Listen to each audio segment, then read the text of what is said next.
हम होली क्यों मनाते हैं? रंग लगाने के लिए, डीजे और पार्टी के लिए, या सिर्फ सोशल मीडिया पर हैप्पी होली लिखने के लिए? सच बताइए, क्या हमने कभी ठहर के सोचा है कि होली का असली उद्देश्य क्या था? आज हम होली मना तो रहे हैं, लेकिन होली का जो आध्यात्मिक संदेश था, क्या उससे हमारा कोई लेना देना बचा है? अगर होली के बाद भी हमारा गुस्सा वही है, हमारा अहंकार वही है, हमारी सोच वही है, तो क्या सच में हमने होली मनाई, या फिर हमने सिर्फ एक त्योहार को बस पार्टी में बदल कर रख दिया? होली का संबंध है प्रहलाद से और हिरण्यकशिपु से और होलिका से। हिरण्यकशिपु एक बड़ा शक्तिशाली राजा था। उसने कठोर तपस्या करके एक ऐसा वरदान प्राप्त किया था कि उसे कोई आसानी से ना मार सके। धीरे धीरे उसमें अहंकार आ गया और वो खुद को ही भगवान मानने लगा। उसने पूरे राज्य में एक आदेश दिया कि कोई विष्णु का नाम नहीं लेगा, सिर्फ मेरा ही नाम लिया जाएगा।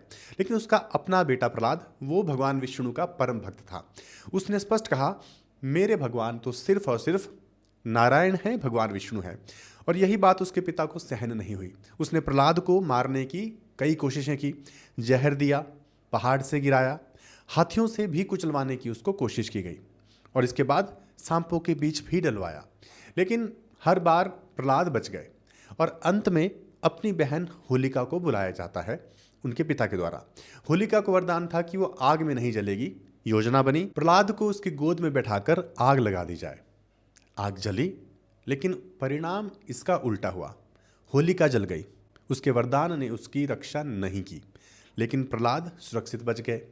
यही सिद्धांत हमें भगवत गीता में भी मिलता है।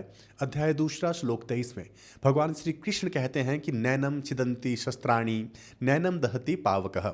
इसका अर्थ यह है कि आत्मा को ना कोई शस्त्र काट सकता है, ना अग्नि जला सकती है।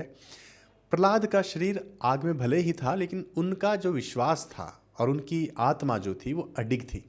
गीता ने हमें एक और शिक्षा दी थी। 2 अध्याय श्लोक नंबर 47 बड़ा ही फेमस श्लोक है।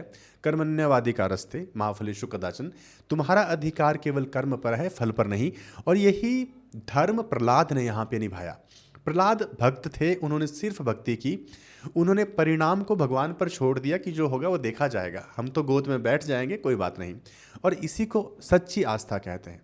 अब जरा गहराई से सोचिए, हिरण्यकशिपु सिर्फ एक पात्र नहीं है, वो हमारे अंदर भी है, सांकेतिक है वो।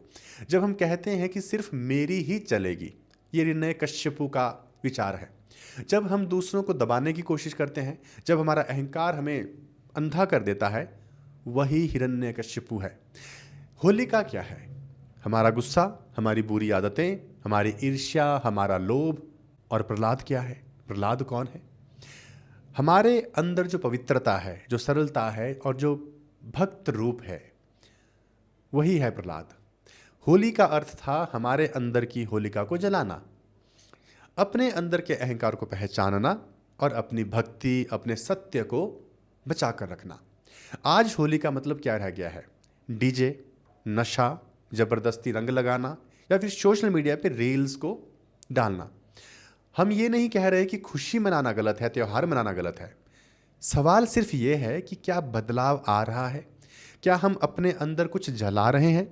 अगर होलिका दहन के बाद भी हमारा गुस्सा, हमारी नकारात्मकता वही है, हमारा अहंकार वैसा का वैसा है और सोच भी ज्यों की त्यों है, तो आखिरकार मुझे सोचना है कि मैंने क्या जलाया, लकड़ी या सिर्फ समय की बर्बादी? त्योहार केवल उत्सव नहीं होते, वे आत्मचिंतन के अवसर होते हैं, आध्यात्मिक उन्नति के अवसर होते हैं। इस बार जब होलिका दहन हो, अपने आप से एक सवाल जरूर पूछिए, मेरे अंदर की सबसे बड़ी होलिका क्या है? मेरा सबसे बड़ा अहंकार क्या है? और मन ही मन संकल्प लीजिए, मैं इसे जलाऊंगा।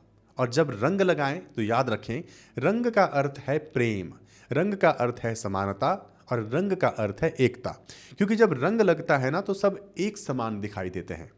और होली के बाद भी अगर हम वैसे के वैसे ही रहें, तो हमने होली मनाई नहीं, ना ही हमने होलिका का अर्थ समझा।